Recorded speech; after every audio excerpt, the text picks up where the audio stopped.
Bonjour, je m'appelle Stéphanie, je travaille auprès des enfants depuis une quinzaine d'années. Je suis passionnée par la petite enfance, la psychologie de l'enfant, les neurosciences, le maternage proximal. J'ai obtenu un CAP petite enfance, puis un diplôme d'état d'auxiliaire de puériculture. J'ai découvert les signes avec l'arrivée de mon premier enfant, il y a maintenant 7 ans et demi. Je me suis auto-documentée parce que je n'avais pas d'atelier proche de chez moi. J'ai aussi utilisé les signes et je les ai observés par mes formations au sein de certaines structures. Et je les ai aussi utilisés auprès de mon second enfant, qui a 3 ans et demi maintenant, et avec qui ça a été un véritable échange, même avec son grand frère du coup.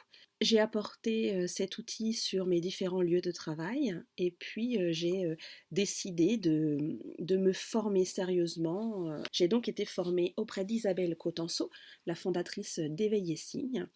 J'ai fait une formation pour être référente de structure en signes associés à la parole, puis ensuite pour être animatrice d'ateliers de signes associés à la parole. Et j'ai une certification en cours pour faire partie du label d'Éveiller Signe. Et mon projet futur, c'est d'être formatrice pour les professionnels de la petite enfance. J'ai aussi poursuivi de nombreuses formations, portage physiologique, massage, yoga, etc. Ce qui m'a permis de créer en septembre 2020 les Show Doudou de Stéphanie, où je suis désormais accompagnante à la parentalité.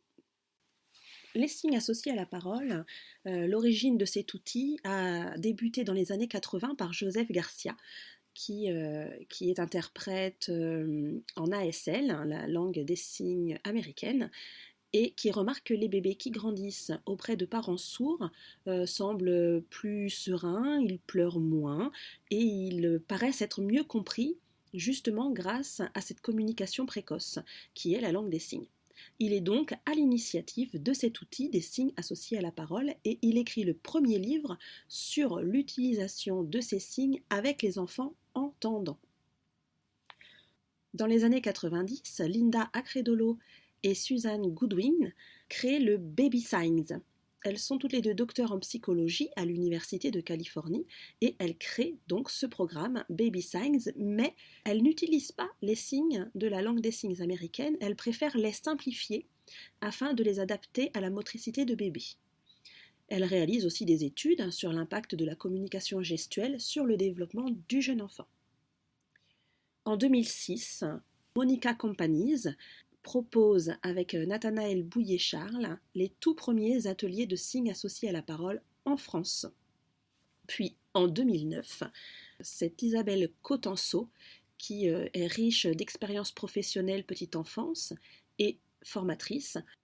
Elle associe donc sa passion pour la langue des signes française et elle crée le label Éveiller Signe, devenu organisme de référence spécialisé dans l'accompagnement des structures d'accueil petite enfance et dans la formation des professionnels.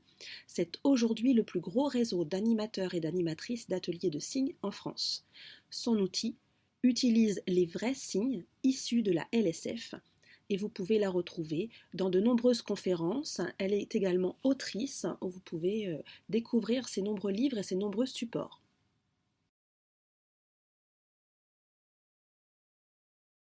Alors, les intérêts pour l'enfant sont nombreux. Ils permettent d'exprimer plus facilement ses besoins, ses ressentis ou ses émotions. Il permet d'être soutenu dans son langage et de lui donner le goût de communiquer. Il se sent écouté, compris, entendu et impliqué dans les interactions.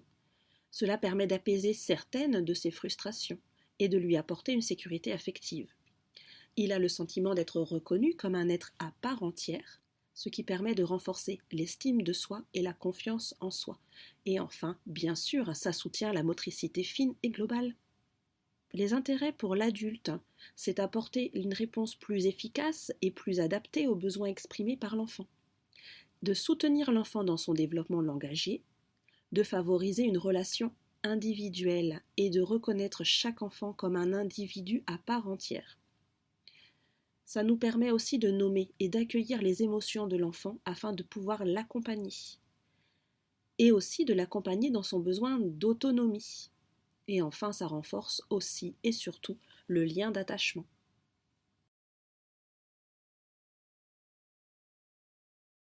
Alors, le mode d'emploi de cet outil, parce que bien sûr c'est un outil, les signes associés à la parole, et ça n'est surtout pas un apprentissage. Notre objectif n'est pas de surstimuler l'enfant. C'est un outil qui est dédié à la période préverbale et qui prend sa place dans un accompagnement bienveillant. Ça lui permet surtout d'étoffer sa palette gestuelle. Il y a donc 7 règles d'or pour une bonne utilisation de cet outil. Une verbalisation primordiale. Bien sûr, on signe et on verbalise le mot en même temps que de le signer. C'est l'élément essentiel de la communication.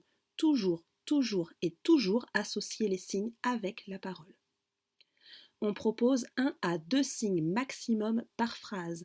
Inutile de noyer les phrases de signes, vous allez noyer l'enfant en même temps. On utilise peu de signes, mais régulièrement.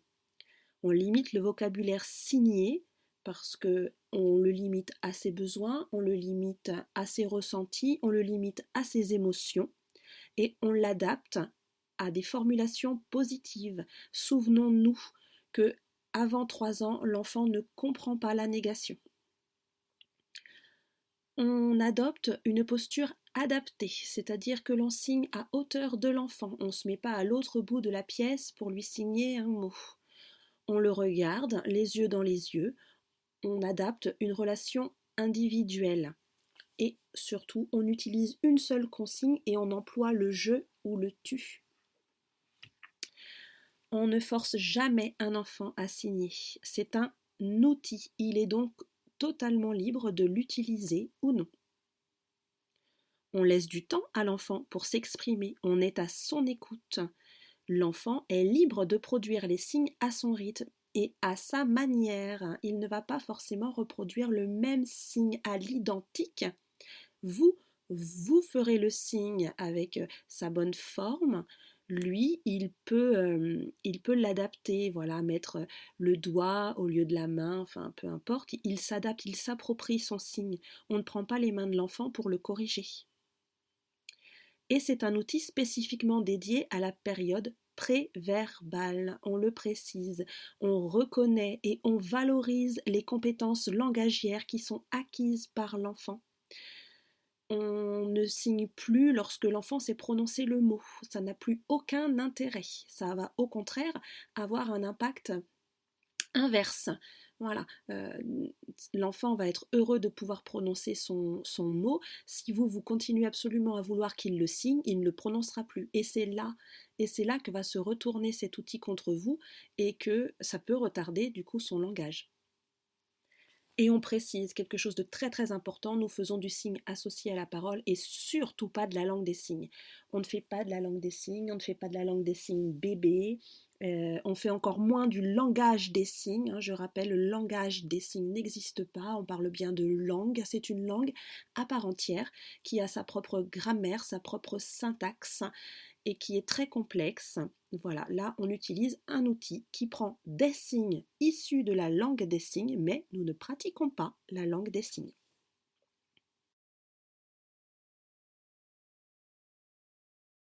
Alors, les ateliers de signes associés à la parole, ça vous permet d'apprendre de manière ludique, au travers de comptines, de livres, de jeux, de partage. C'est 1 heure d'échange, voilà, 1 heure où on s'amuse, c'est vraiment tout ludique.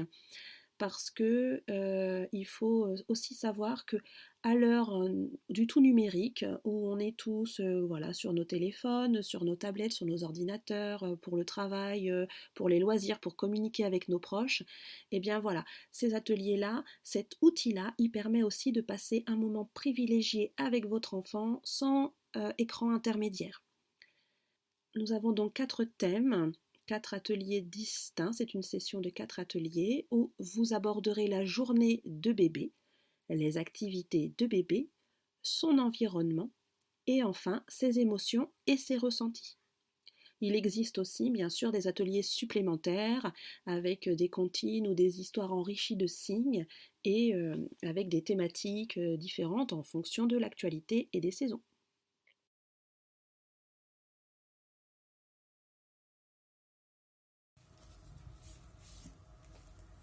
Une petite histoire enrichie de signes. J'ai choisi le livre Baboum.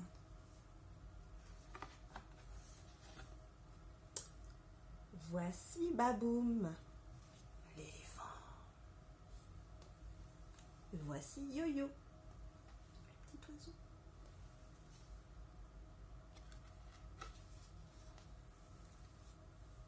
Baboum peut courir.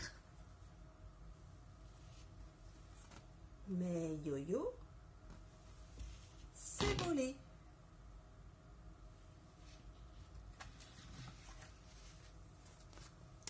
Baboum est grand. Yo-Yo est petit.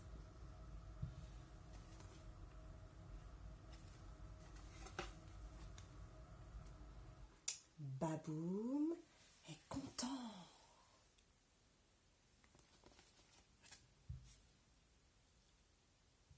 Pourquoi Yo-Yo est-il triste?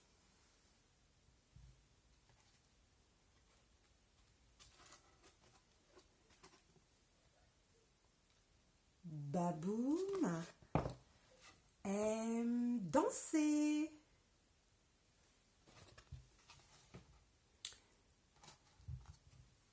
Sur le champ de Yo-Yo. Merci.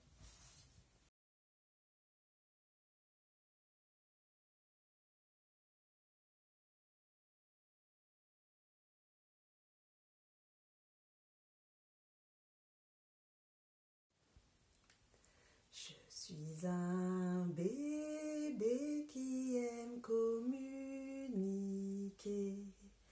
Avant de parler, je veux pouvoir signer.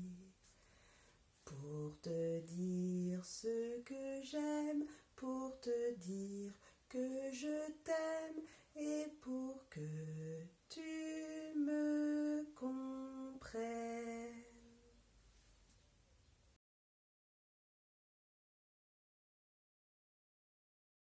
Merci d'avoir suivi cette petite présentation des signes associés à la parole et je vous dis à très très vite dans un atelier ensemble. À bientôt.